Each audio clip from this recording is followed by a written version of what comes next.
예수님을 믿지 않는 분들에게 전도를 해본 경험이 있습니까? 어떤 식으로 복음을 전했습니까? 그리고 그 전도가 결실로 이어졌습니까? 현대사회에서 복음을 전하는 것이 과거보다 많이 어려워졌다고 한 목소리로 말합니다.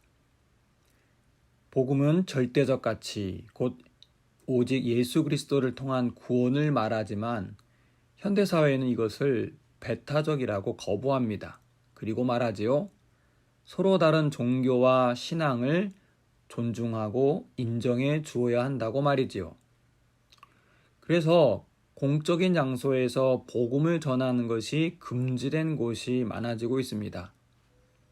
미국의 공립학교에서는 더 이상 성경 교육을 하지 않습니다. 뿐만 아니라 어떤 곳에서는 Jesus, 곧 예수라는 말을 하는 것조차 금하고 있습니다. 그렇습니다. 오늘날 누군가에게 복음을 전하는 일이 분명 어려워졌습니다. 하지만 정말 그럴까요? 지금 이 시대가 복음 전파하기 가장 어려운 시대일까요? 오늘 본문 사도행전 14장을 보면 사도 바울과 바나바가 이고니온과 루스드라의 지역에 복음을 전파하는 모습이 나옵니다. 처음엔 많은 유대와 헬라 사람들이 복음을 받아들였습니다. 하지만 복음을 거부하는 유대인들을 중심으로 이방 사람들을 선동해서 믿는 사람들에게 나쁜 감정을 품게 합니다. 부정적인 여론몰이 하는 것이지요. 급기야 5절에 보면 이방인과 유대인 관리들이 단순히 복음을 거부하는 것이 아니라 두 사도들을 향해 모욕하고 돌로 치려 달려듭니다. 사도행전을 보면 이런 긴박한 상황이 심심치 않게 등장합니다.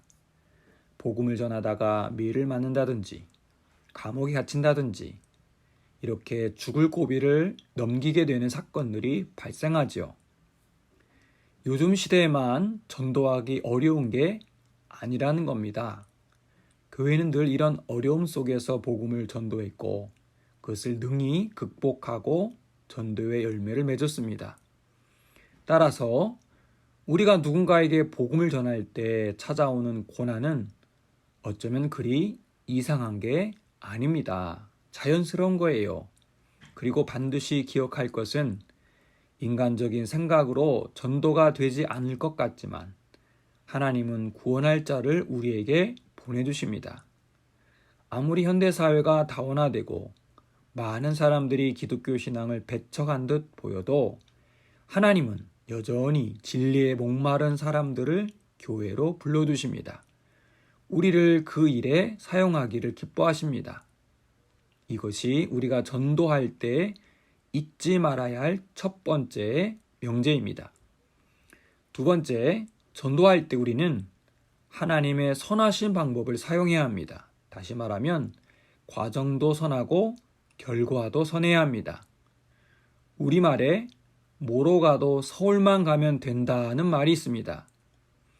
이 속담이 어떤 상황에서 쓰이느냐에 따라 좋은 말도 될 수 있고 이 말 속에는 그러나 수단과 방법이 잘못되어도 어떤 결과물만 내면 그만이라는 의미도 있습니다. 즉, 과정보다 결과를 중요하게 여긴다는 것이지요. 성경의 정신은 결과를 중요하게 생각하지만 이해 못지않게 과정을 중요하게 여깁니다. 만약 결과만 중요하다면 예수님은 굳이 십자가를 짊어지는 고통과 참혹한 죽음의 과정이 필요 없었을 것입니다. 예수님의 부활이 영광스러운 이유는 주님께서 친히 십자가에 고난당하시고 죽음을 맞이하셨기 때문입니다. 우리가 그 과정을 잊어서는 안 된다는 것이죠.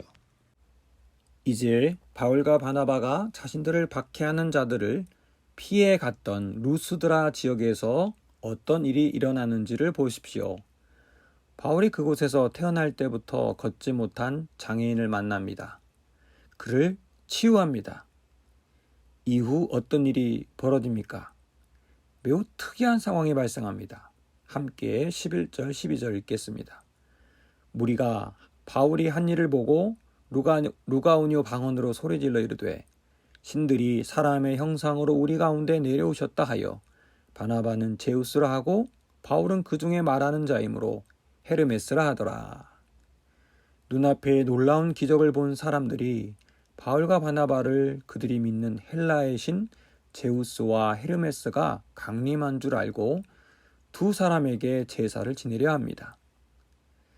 여러분, 바울과 바나바가 얼마나 당황하겠습니까? 전혀 생각하지 못한 엉뚱한 일이 벌어졌습니다. 두 사도는 지금 예수 그리스도를 전하러 왔는데, 그래서 그 이름으로 장애인을 치유했는데, 하나님의 기적을 목도한 사람들이 완전히 자기식으로 해석합니다. 기적을 일으킨 것이 바울과 바나바라고 생각하고 그들을 예배하려 합니다. 복음을 전파할 때 그것을 거부하고 복음을 전하는 자들을 핍박하는 것도 문제이지만 사람들이 전혀 생각하지 못한 반응을 보일 때가 있습니다. 지금이 바로 그런 상황이었습니다.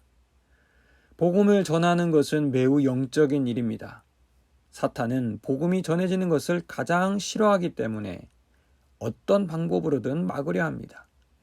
그래서 사람들로 하여금 예수 그리스도의 복음에 집중하지 못하게 하고 기적 자체에 정신을 쏟게 합니다. 예수님보다 바울과 바나바를 부각시키게 만듭니다. 어쩌면 이 일은 바울과 바나바에게 상당히 큰 유혹거리가 될 수도 있었습니다.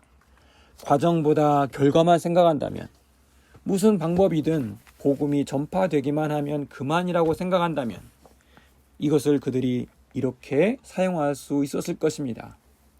예를 들면 지금 제우스가 말하기를 이제는 예수라는 신을 믿어야 한다. 이런 식으로 하면 한꺼번에 많은 이들을 예수 믿게 만들 수도 있었을 것입니다. 그러나 그들은 불의한 방법으로 복음 전파하는 것은 잘못임을 알고 있었습니다. 무조건 예수 믿으면 그만이라는 식의 전도 방법 사용하지 않았습니다.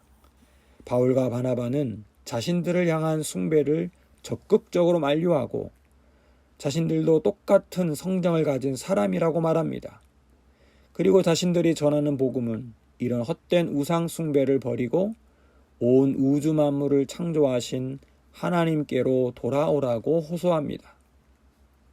새로운 한 주를 시작하던 청파동 교회 교우 여러분, 그리스도인이 된다는 것은 예수를 따르는 제자가 된 것입니다. 제자는 그분의 가르침을 따라 사는 사람이며 다른 이에게 예수를 전하는 사람들입니다. 전도하기 어려운 시대임이 분명하지만 너무 두려워하지 마십시오. 하나님은 오늘도 우리의 전도를 통해 영혼을 구원하십니다.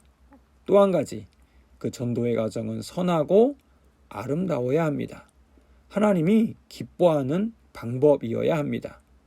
이번 한 주도 그리스도인답게 모든 삶에서 전도자로 살아가길 바랍니다. 기도하겠습니다.